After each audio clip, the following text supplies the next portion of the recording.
विगत 3 दिनों से विवादों में चल रहे चौरई गांव में दबंग दलित अत्याचार की फर्जी घटना का खंडन हो गया है। जब प्रशासन की टीम मामले की जांच करने पहुंची तो दमोह बालाकोट रोड पर ढाबा संचालक व घोड़ी बग्गी बैंड वालों के बीच नशे में हुई मारपीट का मामला सामने आया। वहीं परिजनों ने ऐसी किसी भी घटना के संबंध में साफ इनकार कर दिया। दरअसल जिले के चौरई गांव में मंगलवार की देर रात एक मारपीट का मामला सामने आया था, जिसमें 3 घायलों को जिला अस्पताल में भर्ती कराया गया था, जहां उनका इलाज किया जा रहा है।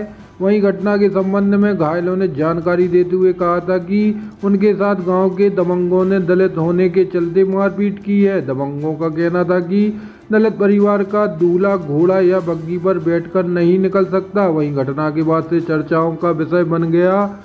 पूरे जिले में यह अफवाह फैल गई कि एक दलित युवक को घोड़ी पर चढ़ने नहीं दिया गया तथा बारात के साथ मारपीट की घटना दबंगों के द्वारा की गई, जिसके बाद पुलिस और प्रशासन के अधिकारी घायलों के कथनों के आधार पर मामले की जांच करने के लिए गुरुवार को ग्राम चौरई पहुंचे, जहां पर थम्मन अहरवाल नाम के व्यक्ति की बेटी का विवाह हुआ था। वहीं प्रशासन ने परिजनों से मामले की बारीकी से पूछताछ की तो पता चला कि घायल डीजे और बग्गी वाले थे, जो रात में बारात लगने के बाद चले गए थे और उनका पूरा पेमेंट भी कर दिया गया था। लेकिन जब वह लोग दमोह लौट रहे थे तभी रास्ते में किसी ढाबा संचालक से उनका शराब के नशे में विवाद हुआ था और उनके साथ मारपीट हुई थी, जिससे वह लोग घायल हुए। हमारे परिवार में शादी हुई, धूमधाम से बारात निकाली गई और सारे कार्यक्रम निर्विवाद व निर्विघ्न संपन्न हुए। लड़की के पिता ने दूल्हे को घोड़ी से उतारने वाली बात का पूरी तरह से खंडन किया और कहा कि गांव के किसी भी व्यक्ति ने दूल्हे को घोड़ी पर चढ़ने या बग्गी पर बैठने का विरोध नहीं किया।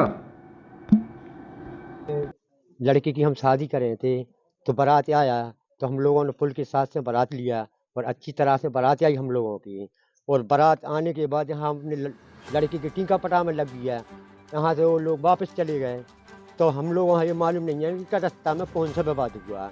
मना यहाँ पर कोई विवाद नहीं हुआ हम लोगों का, अच्छी तरह से शादी हुआ हम लोगों की। आगे हम लोग वहाँ पर कुछ नहीं बता सकते कि क्या हुआ उनको, क्या होगा सर। यहाँ पर अच्छे से शादी हुआ हम लोगों की।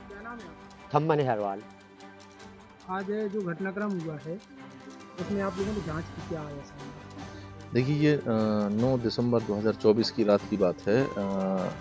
थम्मन अहरवाल जी हैं ग्राम चौरई के, इनकी बच्ची की शादी थी, बारात आई थी गांव में। ससम्मान बारात जो है वो एक निर्धारित स्थान से इनके घर तक आई। बारात प्रॉपर तरीके से लगी है और बारात लेकर जो लोग घोड़ी बग्गी लेकर जो टेंट हाउस वाले कहें या जो घोड़ी बग्गी वाले होते हैं वो वापस जा रहे थे, उस समय उनका व्यक्तिगत विवाद हुआ है चौरई गांव के लोगों के साथ, जिस पे हमने प्राथमिकी दर्ज की है। जो बात निकल कर बार बार सामने आ रही है कि बारात जो है गांव में गुजरने के दौरान जो है उसे रोका गया, इस प्रकार की अभद्रता कोई सामने नहीं आई है। लड़की के परिवार से पिताजी ने स्पष्ट रूप से बताया है कि हमारी बारात जो है वो ससम्मान घर तक आई है और बारात और पूरा आयोजन वो ससम्मान के साथ पूरा हुआ है। किसी भी तरह का कोई विघ्न विवाह उत्सव के दौरान नहीं सामने आया। घटनाक्रम आया था कि घोड़ी पे चढ़ने से दलित परिवार के लोगों के यहाँ पे जो बारात आई थी तो घोड़ी पे चढ़े थे दूल्हा, तो उसके लिए रोका गया, मारपीट की गई। कितनी सख्तता है आप लोगों ने जांच की है? बिल्कुल, जो आप बोल रहे हैं, आज हम लोग आए हैं, सीएसपी भी हैं साथ में, हमारी जनपद सीओ भी हैं और अन्य अधिकारीगण भी साथ में आए हुए हैं। जैसे ये खबर लगी तत्काल हम लोग मौके पे पहुंचे, जिसमें से जो थम्मन अहरवाल जी हैं, लड़की के पिता हैं, इनके यहाँ 9 तारीख को ग्राम हिंडोरिया से बारात आई हुई थी और उनका कहना है, जैसा आपने उनसे बातचीत भी की, कि यहाँ पे कोई विवाद नहीं हुआ। घोड़ी में चढ़ने के बाद दूल्हे के साथ कोई अभद्रता नहीं की गई है। इनका विवाह बहुत अच्छे से संपन्न हुआ है और यहाँ पर ऐसी कोई बात नहीं आई। लेकिन यहाँ से जाने के बाद जैसा मुझे पुलिस कर्मियों से बात हुई, उनको यहाँ से जब बग्घी संचालक गए, वापस गए, घर जाने लगे, ग्राम इमलाई के थे, तो कोई यहाँ ढाबा पड़ता है रोड में, तो वहाँ उनका पर्सनल कुछ विवाद हुआ और उस विवाद के बारे में पुलिस कार्रवाई भी कर रही है। बाकी ऐसी कोई घटना नहीं घटी कि जो किसी भी समाज के सम्मान के लिए ठीक नहीं है।